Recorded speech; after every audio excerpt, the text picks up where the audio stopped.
Hi everyone, welcome to the webinar today. We're just going to give it a few more minutes for a few more people to arrive and then we'll get started.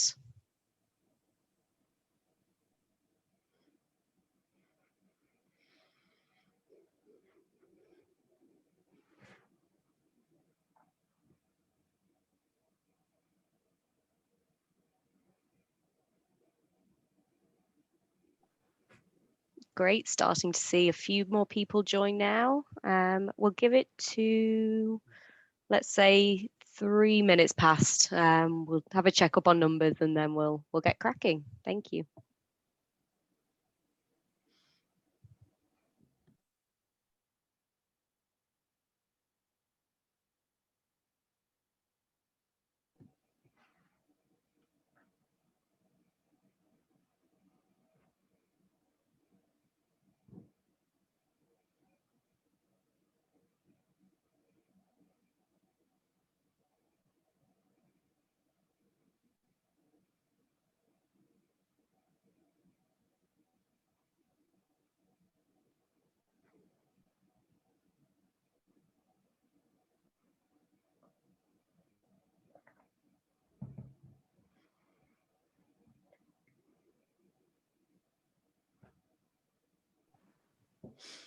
Morning everyone, we're going to get started in a minute's time.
All right.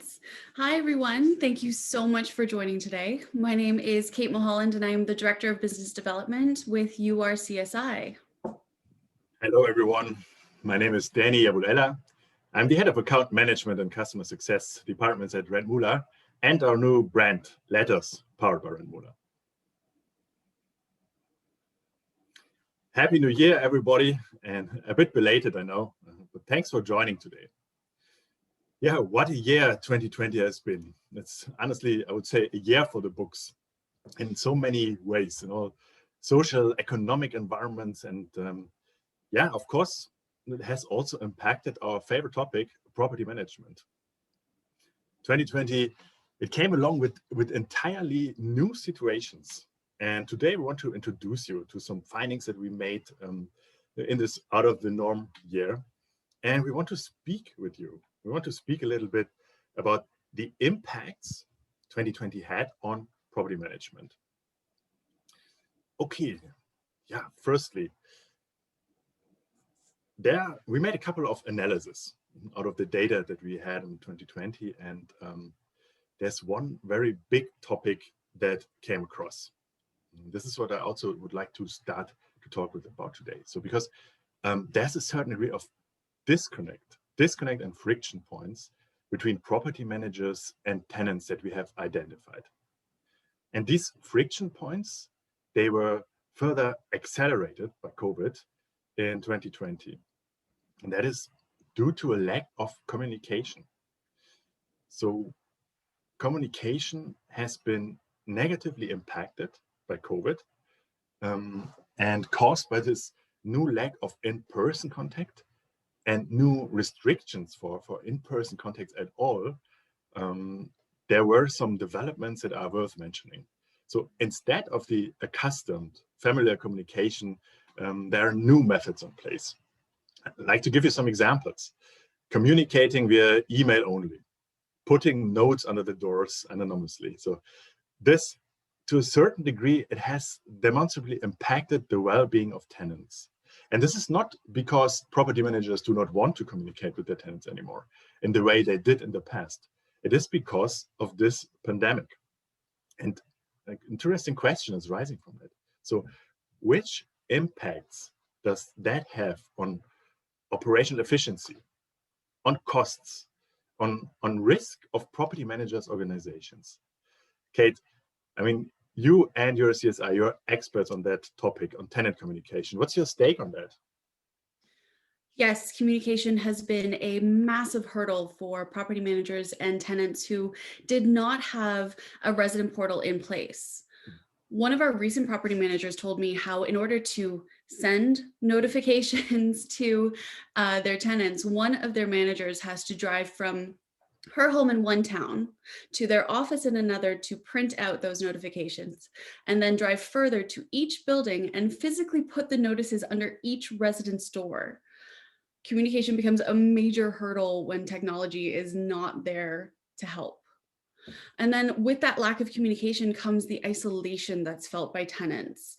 What with the social distancing rules, the following animosity between tenants, and no real interaction, especially for those tenants who live alone. Yes, it is a negative experience, but there are solutions in place to help build community and improve connections, such as cloud services, artificial intelligence, integrated devices. Other ways to help combat this is getting property managers involved in the virtual event experiences by hosting cooking classes, yoga classes, or even wine tasting. Obviously, a lot of this we know you know, but we're here today to give you as much of a comprehensive summary of the solutions available as possible. All of these hurdles that we've been discussing so far is exactly why URCSI and Lettuce formed our partnership in the first place, to not only help ease the strains of engaging with your residents, but also provide easy, safe, and accessible financial solutions. Yeah, absolutely. I think the financial case, from my perspective, it's the most obvious one, right? It's more easy to measure. And in one of the latest webinars that we have held in 2020, we already started to introduce our listeners to findings. We call that the 3 waves development in the COVID-19 economy. So for some of you who have joined our last webinar, maybe you remember the 3 waves that we identified, right? It's basically 3 waves of rental market developments triggered by COVID. And in the first phases, that's the first wave, it had become very clear that digital rent payments are becoming more of a topic. Let me give you some context. Digital marketplaces and therewith payments have been the norm for buying a lot of things online since plenty of years. Most famous example, Amazon. So you can buy a book on Amazon. I think today you can buy literally anything on Amazon. But the rental market, it had not adapted that fully. That was even the case with younger demographics. With all demographics over the place, it took a little bit longer until digitalization started to accelerate. And now, with social distancing, the new buzzword from 2020, unfortunately, sometimes checks, sometimes cash payments were even possible anymore. Bank branches were closed due to lockdowns, and this has accelerated the need for more disruptive payment solutions. In a nutshell, tenants, they needed to be able to make their rent payment from home. That brings us back to the example, like to buy a book on Amazon. And then a second wave hit us because of the high unemployment rate that we were experiencing due to the pandemic. There was a certain increase of the need for other payment solutions. And the reason is simple. People wanted to preserve cash in their bank for emergencies. And that was the first time when we saw an uptick to pay bills, also necessity payments, rent payments with credit products. And I think the most prominent credit product of them all is the credit card. And people were starting to pay rent payments with their credit card. And now we all know credit cards and the nature of credit cards. So you're buying literally 30, and depends to your credit card institution, maybe 60 days of time. And you buy it. So today rent is still due, and people need to pay both their credit card bills and the correlated interest on the credit card. And what the people did not know, and this now leads us to wave 3, and what nobody knew back then, and I think it's even not yet sure today, is the overall length of this crisis. So this third wave has led to a cash cliff, and this requires more long-term oriented credit solutions. Unfortunately, as always in such situations, there are a couple of predatory credit loans, predatory because they are very high on interest rate, and they are basically capitalizing on the distressed situation of tenants. And so that pretty much sums up the 3 waves that we were experiencing. And you see it here on this slide as well. In regards to a recent stat that we were having a look at, there was a very significant uptick in the usage of credit cards for making rent payments in America, 64%. I mean, that's significant. On our platform, we were also seeing a slight uptick, I mean, 22%. However, not as significantly as the overall market has development. And the reason is that we call that 360-degree payments. We want to eventually enable our tenants to choose whatever payment method they prefer to make a payment.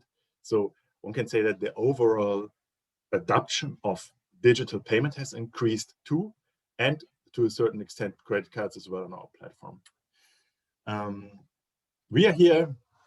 So by the way, we're based in Vancouver. We have a lot of clients on the West Coast and on the East Coast alike. I know, Kate, you're based in Ontario. So how are things developing in Ontario? In Ontario, I mean, we've been feeling a lot of the financial strain. I'm based just in downtown Toronto, and in the GTA alone, the vacancy rate has shot up to 2.4%. Now that might not sound like a crazy high number, but that's the highest it's been in 10 years. And some buildings in Toronto, in downtown Toronto specifically, they're experiencing over 20% vacancy. It's a really scary time, And obviously financial stress has been a major struggle, but so too has been learning how best to support your tenants. At a recent NAA event that Danny and I attended, 44% of property managers that we polled considered tenant community building the most important factor they are trying to support right now. And in a separate study done of 2,000 renters, 80% of them believe a resident portal is a must-have. That gap between those two numbers, that represents the size of the opportunity that exists to improve communication tools. Understanding this stat also means understanding the emotional impact that this situation has made on people's lives. Maintaining a sense of community for both tenants and property managers through the use of community building platforms such as virtual events and groups, mobile apps, and resident portals, this is no longer just an option. Ignoring this stat leads to a real risk of unhappy tenants, and unhappy tenants leads to more complaints, less care about the state of their units and the overall building itself, and to, end of the day, greater turnover and vacancies. Danny, I'm sure this also runs huge financial risks. Yeah, it's interesting that you mentioned that, because when I think about my daily business and daily interactions due to my role with property managers, we're basically speaking, I would say, in 7 out of 10 calls about those topics, right? Topics such as the financial impact, but also the role of community building and the correlation and the need for further digitalization and methods and topics here. It's mentioned more and more often. Absolutely. Improving engagements with your tenants, this ensures not only their mental health, but it also contributes to a much lower operational risk, which obviously this is the goal at the end of the day. Yeah. Mm-hmm. So a look to the future, 2021. We were referring to the 3 waves from the financial case that we discussed at the beginning. And also we were asking ourselves, what aspects of the waves will continue to be relevant? and how will the further development in 2021 will look like. And I think at one point we're absolutely sure, that's the importance of digitalization. Until there's a vaccine, this is a topic that will be ongoing, and I would go even a step further. It will be ongoing to further accelerate. In all regions, in all cities, states, countries, they will have their own trends of restrictions. And speaking of trends, I think that digitalization and property management, that's not a trend. I would describe it differently. I would say that COVID has more or less triggered the next rocket stage of digitalization and property management, and now it's about to keep up. It's a finding. It's very important, and I think it was somewhat overdue that this trend finally kicked in. Absolutely. There are loads of tech that have come onto the market within the last year, including multiple platforms for online payments, for communication, for community building, for virtual meetings and virtual viewings. In order to be fully prepared for anything coming your way, we would definitely recommend choosing the right platform for your building, and also checking out both Lettuce and your CSI as an option for those solutions. Yes, I mean, a takeaway that can be taken away from today, one can say, is get yourself prepared. Make sure to have the right systems and tools in place to avoid distress and also to avoid tenant distress. And that brings us back to tenant well-being. Tenant distress can establish when it's basically too late to start implementing. And thus, to have your tenants enabled to make use of digital tools. Best example, payment solutions, of course, from our perspective, because let's say before the next lockdown takes place, it's perfect to be prepared. And when sticking to the rent payment example, keeping tenants enabled to make their rent payments. It's a big topic as well. Any system, however, is only as good as it's applied by your tenants. In other words, so if your tenants don't know about it and if they don't make use of it, it doesn't help. That's, for example, we are currently running a huge annual digital payment advisory action, and we're working together with all of our clients to further improve tenant adoption rates and to provide them with necessary information such as what's the preferred payment usage of my tenant, to make sure and to further support them to be informed and to keep being informed about the payment methods preferred and the entire digital situation of their portfolio. Talking about adoption rates and so on, because it saves money at the end, and money is money and time. Absolutely.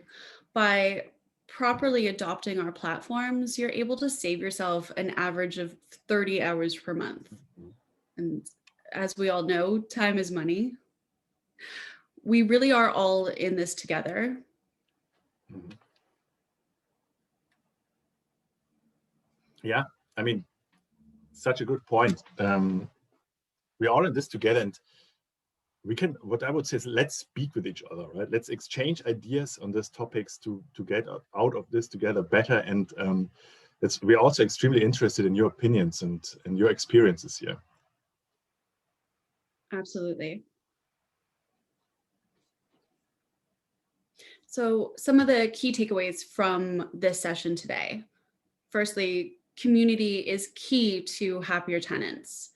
A happier tenant saves money and time for management. That happier tenant equals a more prosperous building, operational success, no more late payments, and overall peace of mind. Yeah, absolutely. Stay ahead of the curve, be a digital forerunner. We see that more than 55% of property managers at the moment, it's another interesting recent stat, they have incorporated some kind of a payment and communication platform and are open to digital solutions there with already in their buildings.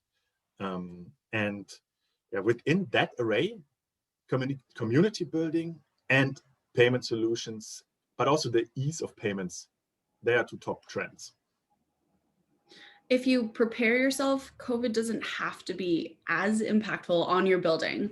Living situations shouldn't be stressful for tenants, but also neither should it be for the building management.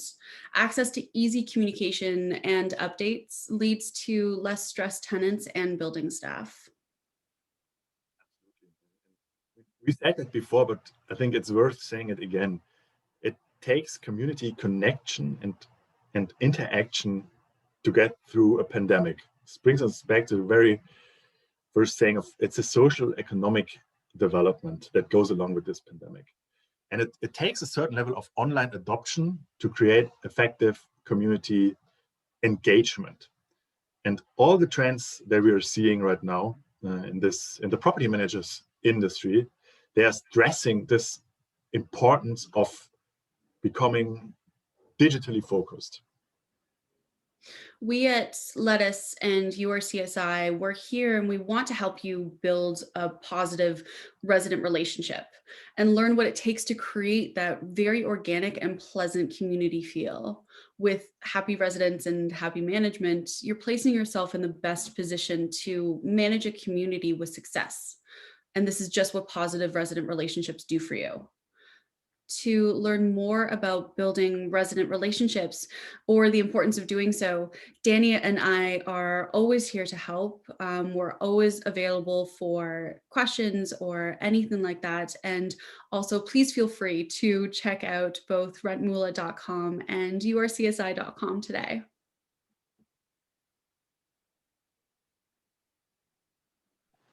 Awesome. Thank you so much, Danny and Kate. I think that was some really insightful stuff and some key stats which have not only been pulled from the market, but mainly so from your two platforms as well. I think it's just really hammering on the point that digitalization is a key factor here in trying to maintain relationships and community is a massive importance for property managers. I know you both are hearing it time and time again. So we've left a bit of time today for Q&A. There were a couple of questions that came through just on some points that you guys were referencing through your speaking presentation. So I'll jump in and ask you guys a couple of those now. If there's any other questions, feel free to stick them into the chat now. One of the things which I also wanted to mention, I know a lot of our participants today have seen both platforms, I've been able to see the demonstrations of each of our platforms as well. But if there's anybody who wants a refresher, wants to go over the features and the functionality and to look at how these two systems work together, feel free to reach out to either Danny or Kate and we can arrange that for you as well. So let me just pop up these questions here. First one that's come through, Kate, I think this is most relevant to kind of your area of space. So we have a superintendent in our building who is really struggling with the new way to communicate. What tips do you have to get them on board for operational efficiency? I'll just expand on that one. I think it's kind of the new with the new COVID measures. I think it's obviously new operations, new systems in place. Do you have any tips on how to get everybody on board? Absolutely. So some of the ways that that we recommend is if you have a building that doesn't have that has residents, excuse me, that don't have access to the internet for some reason or anything like that, then I would suggest setting up a screen perhaps in the lobby.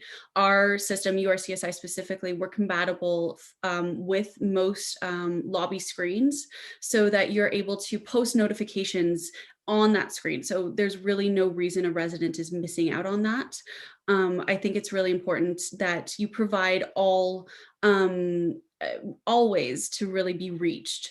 And that's really important. Then you also have, with the constant changing, as you mentioned, Stephanie, the constantly changing regulations. And as Danny mentioned, I'm located in Ontario and we're facing our 37th lockdown. I'm not quite sure at this point, but obviously there's a lot of changes to the regulations all the time. So it's really important that you're constantly updating your residents. So using these platforms to send out notifications to make sure that people are able to feel safe and updated. That's the way to really ease stress, as long as there's a kind of an overload of information sometimes. Yeah, absolutely. I'd agree. I think it's just having one concrete message that you can keep going back to, especially for Exactly. people who you work with. So superintendents, building managers, all those types of things. It's just trying to be as transparent with them as possible. But obviously, as as you say, legislation is changing, and everybody needs to be a bit adaptive to how things can change, especially in this market as well. Absolutely. We have one which is a question specific to senior care homes. So the question is, our company caters to senior care homes. Our tenants don't have access to digital platforms to communicate with our building managers. Danny, do you want to take a stab at that one? I just wanted to say, let me take this one. Yeah. Yeah, off you go. Yeah, I mean, no question. Elderly demographics sometimes need a bit of support from our end, right? Especially when it comes to new solutions, even more if they're digital.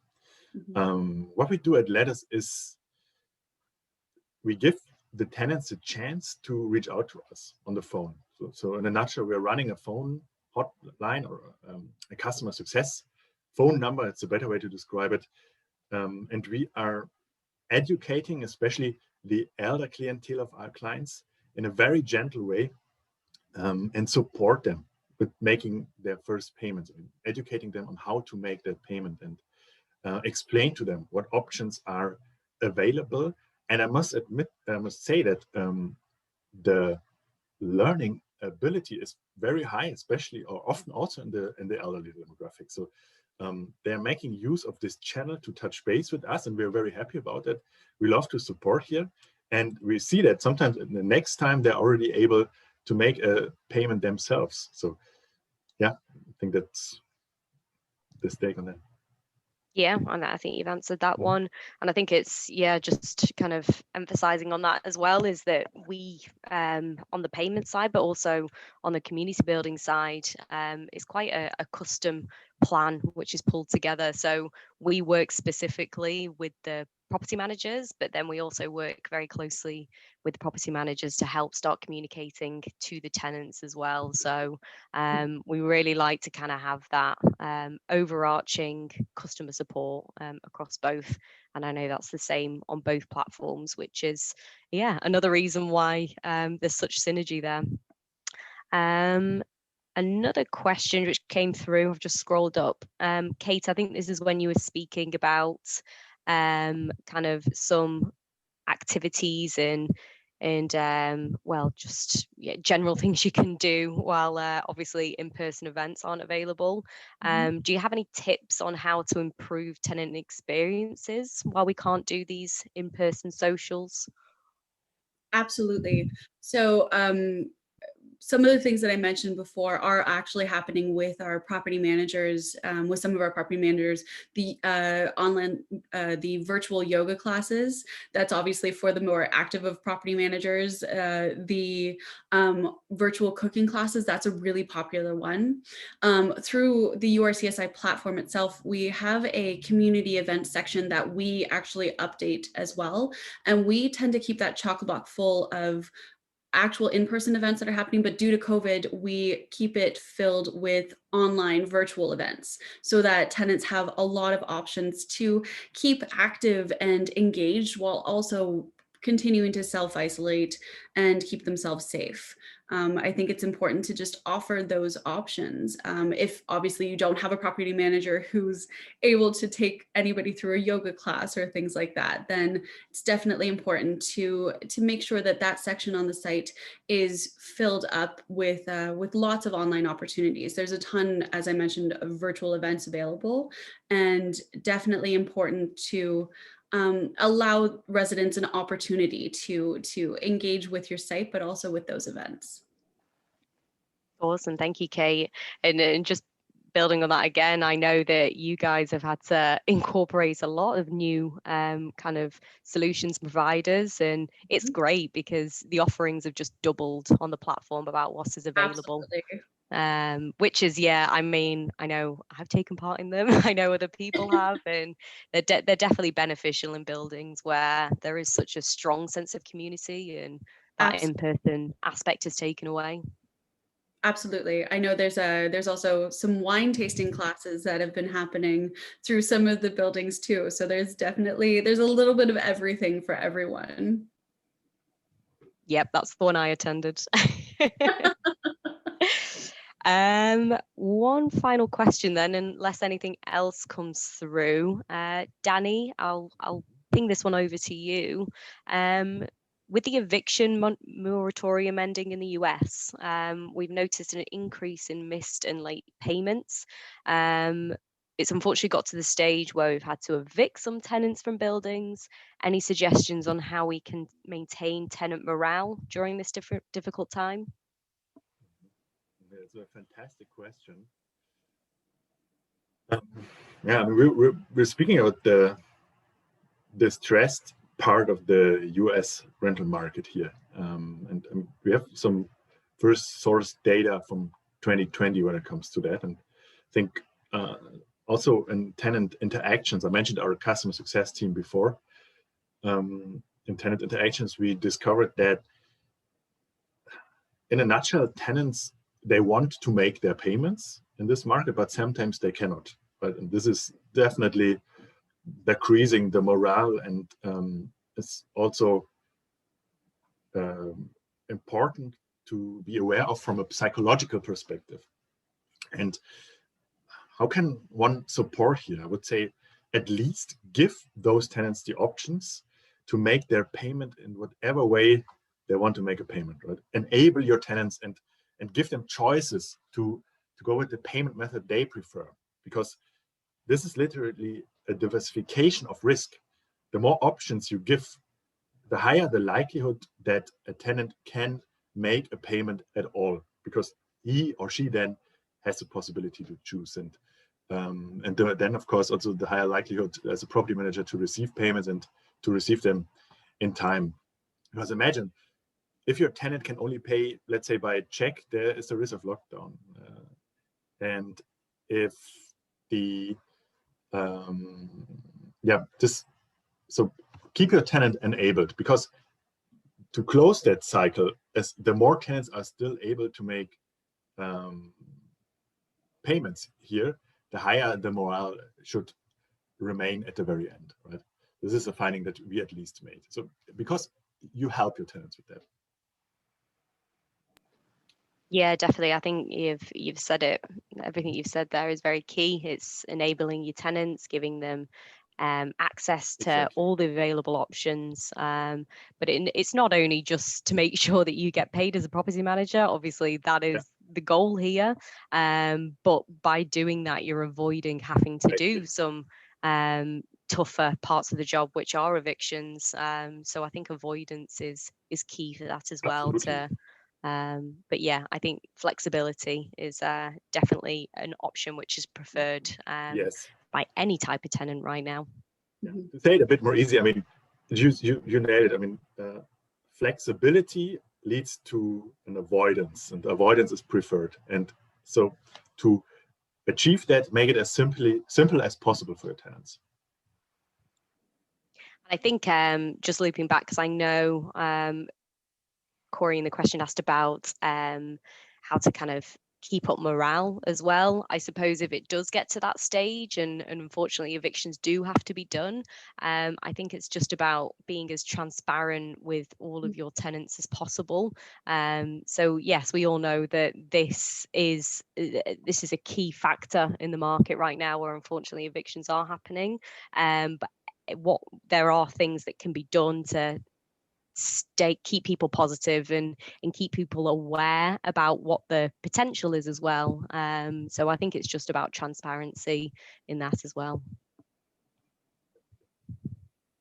Wonderful. Well, we've not had any other questions through, but thank you for the people who asked those. And Kate and Danny, thank you so much for presenting all your findings today. It's been really interesting to see how kind of we've seen mirroring statistics and mirroring well, mirroring examples on either side. So thank you for sharing. Absolutely. Thank you. Thank you for having us today, Stephanie. And yeah, looking forward to exchange further ideas in the future. Yeah. Wonderful. Thank you, everyone. Have a great rest of your day.